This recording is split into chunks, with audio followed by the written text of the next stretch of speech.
Hello everyone, I'm Sir JC and you are watching Oralcom Simplified. For today's video, we are about to discuss the models of communication.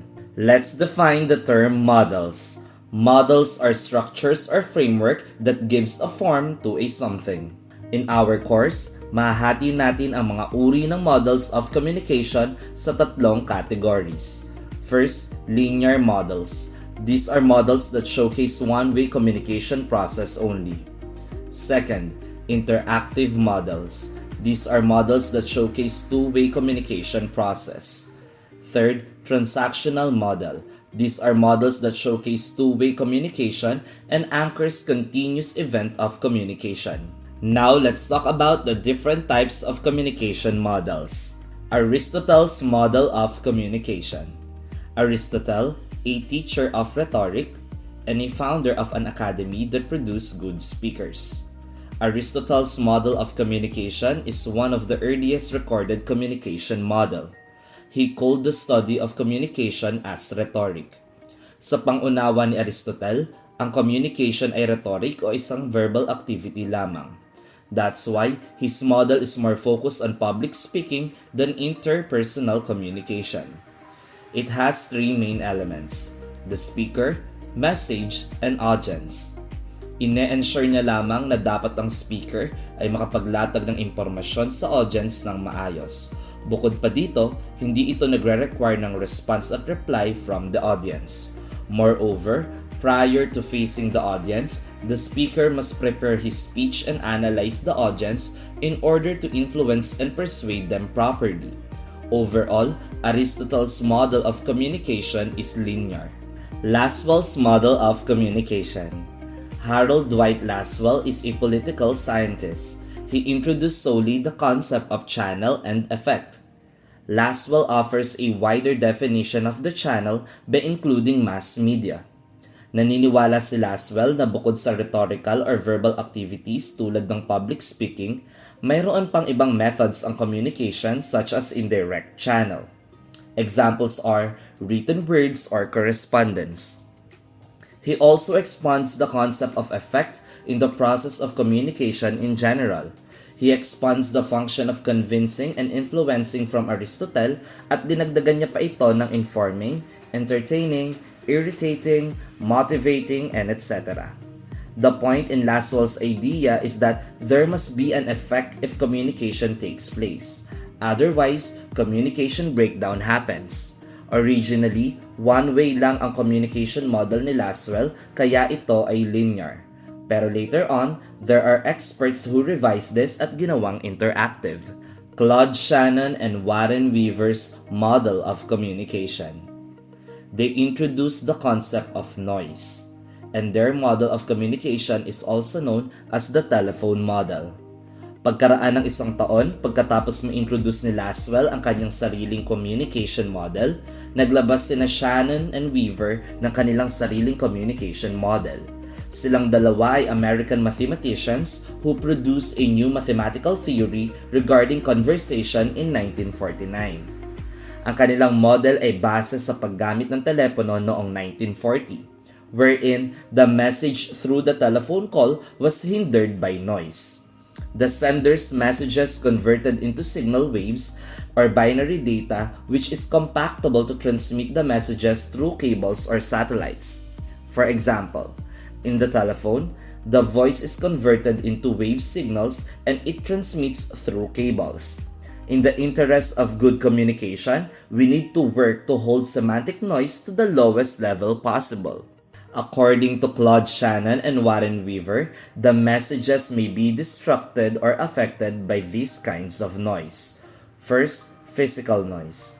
Physical noise like horn sounds, thunder, and crowd noise or encoded signals may disrupt in the channel during the transmission process, which affect the communication flow or the receiver may not receive the correct message. Second, physiological noise. Physiological noise is any destruction due to a physiological function that interferes with communication. Examples are hunger, fatigue, headaches, pain, and physiological effects from medicines that affect the way you think or feel. It also anchors the hearing and speech problems. Third, psychological noise. Psychological noise are wandering thoughts like switching topics too quickly, making it difficult for the listener to follow your narrative. However, Shannon and Weaver's model of communication is linear in category. Their model presents one-way process of communication only. Berlo's SMCR model of communication. David K. Berlo, a communication theorist and consultant. He takes into account the emotional aspect of the message.